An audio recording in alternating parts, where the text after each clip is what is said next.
Morning guys, it's September 29th and really nice morning here in the Ozarks. I don't know, 67 degrees. It's gonna warm up though, be around 80, but should start cooling off next week. I think that next week they're saying lows are gonna be in the 50s and highs in the low 70s, so that'll be perfect. Fall is finally starting to get here.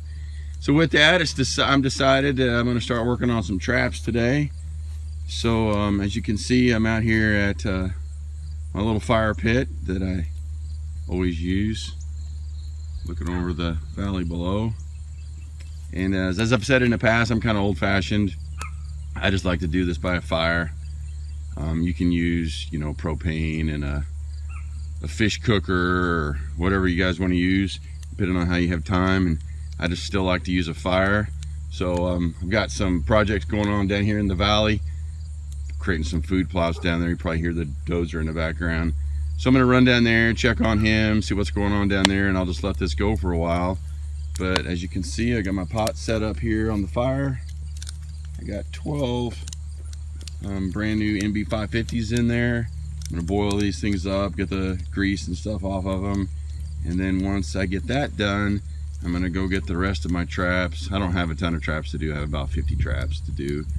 And then I'm going to dye them all. The rest of them are all used traps, so they got a little bit of rust on them, so they'll soak the dye pretty well.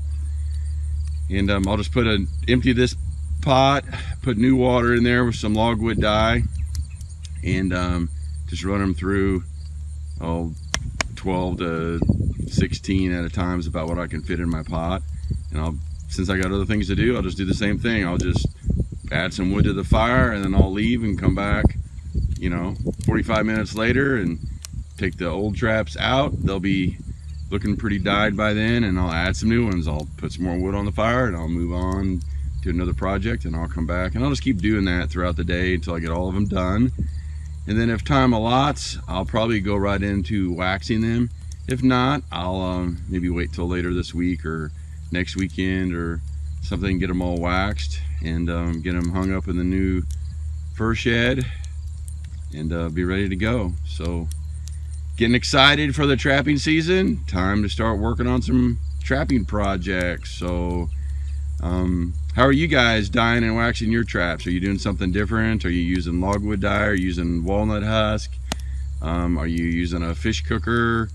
How are you guys doing yours? Or maybe you're doing something else. Maybe you're using Full Metal Jacket or something else. So let me know. Okay, I got my 12 new traps. They boiled for about an hour. They're all nice and shiny clean. Got all the oil and grease and everything off of them. And I'm probably not even going to dye these. They won't take dye unless I lay them out here, let them sit and rust and whatever. And I'm don't really have the time to do that. And I found it in the past, you can take a new trap like this. Once you get the grease and everything off of it, put a coat of wax on it, stick it in the ground.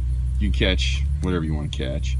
The dye really just helps to protect the trap from rust and stuff. These are not rusty, so they'll be fine. The other traps, I've got just threw a dozen in there, put some log dye in there, got the fire going. So I'm gonna let them boil up for maybe an hour, 45 minutes to an hour, and go do some other stuff. And then I'll come back and take these 12 out and put 12 more in, and we'll just keep boiling them up until we're all done. So it'll take me another probably 3 hours, maybe 4 hours, but that's fine. I got plenty of other projects to work on. And in the meantime, I just come over every now and then, throw some more wood on the fire and just let it go. So it's old-fashioned, I know, but I like doing it the old-fashioned way. But it's really not a lot of work, because I can go do other projects and just let this kind of be for 45 minutes to an hour and let it cook and dye these traps. So it's really pretty easy. So there's 52 traps that I got dyed. Now I've got my pot with my wax in it that's melting down. I'll dip these real quick in the wax. I basically dip them in there for about a minute or so. You'll hear them sometimes, you'll hear the wax when the trap goes in there sometimes kind of almost like sizzle after a few seconds. and then it'll kind of stop. And that's, for me, that's kind of how I know that the temperature of the trap itself is heated up to about the same temperature as the wax, and then it'll just have like a fine little covering when you pull it up out of there. So that's kind of how I do it. But this is the quick part. This will be pretty easy. Just dip it in there for about a minute, pull them out, and let them dry and be good to go. The hard part is, or the not necessarily hard, it's not hard, but the more time consuming part is just, you know, keeping them in the dye for like 45 minutes. And you probably don't need that long to put them in there, but I had other things going on, so I just leave them in there for about 45 minutes, maybe an hour, get back over here, put some more wood on the fire, and pull these out, put the next ones in, and just keep doing that as I'm doing other projects around the farm. So pretty easy. Hey everybody, so continuing my 2019 fall trap prep. It's October now and getting closer to the season starting, about a little less than 6 weeks away. And I just dyed and waxed my traps the other day. These are 12 brand new traps that I waxed. I cleaned them up, power washed them, then I boiled them to get all the grease off of them, and then I went ahead and waxed them up. I didn't dye them because they're new and they're just not going to hold the dye, so I didn't even waste my time trying to dye them. I mean, they will hold a little bit of dye, but it just doesn't make any difference. So then I came in and started working on them, getting them ready for the season. So what that entails basically for me is these MB550s come with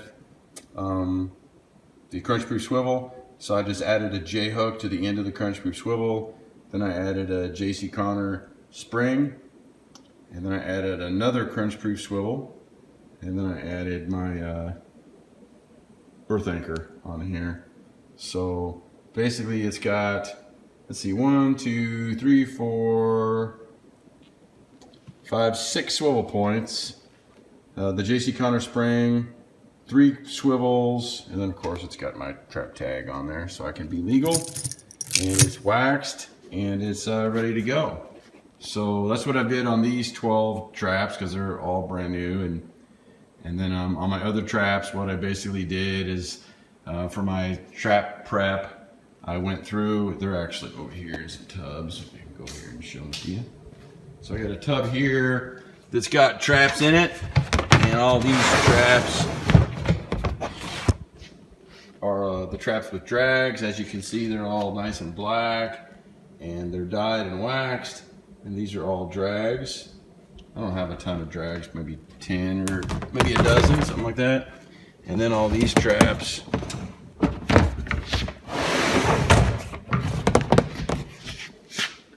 that are in there are mostly all 550s.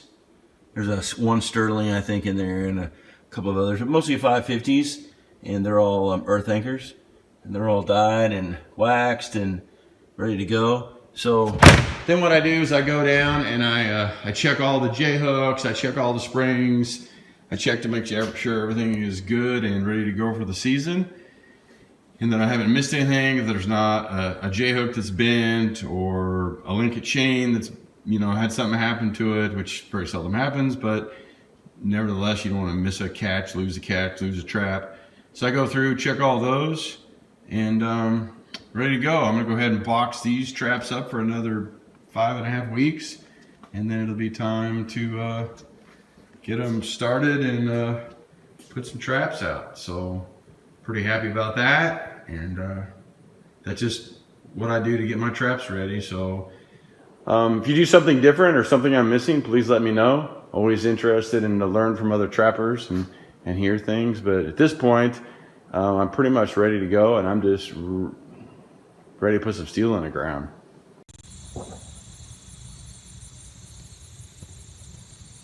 So here we are in a old barn. Here. There's a bull that's in there. I don't think you can barely see him.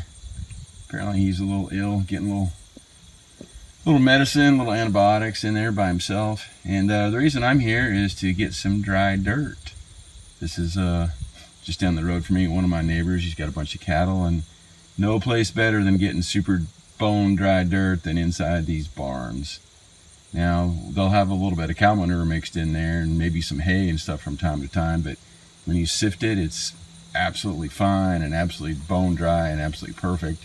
Doesn't have any effect on these predators. They're used to running around down here in the mountains with all these cattle and everything anyway, so it has zero effect. So here's some of the buckets of dirt that I just got. You can see that it's pretty good, dry, bone dry, fine, perfect dirt. And I'll just add it to my barrels. I've got one 55-gallon drum that's full of wax dirt, and then this will be, I'm working on my third with just dry dirt, so I'll have 150 gallons, give or take, of dry dirt, and then 55 gallons of wax dirt. I don't know if that'll get me through the year. I'm always short, especially from wax dirt, but even if I run out during the season, I can just cruise down the road and go into the barn and start sifting a few more buckets here and there. So, but at least this will give me a good start to get the season going, just part of my prep.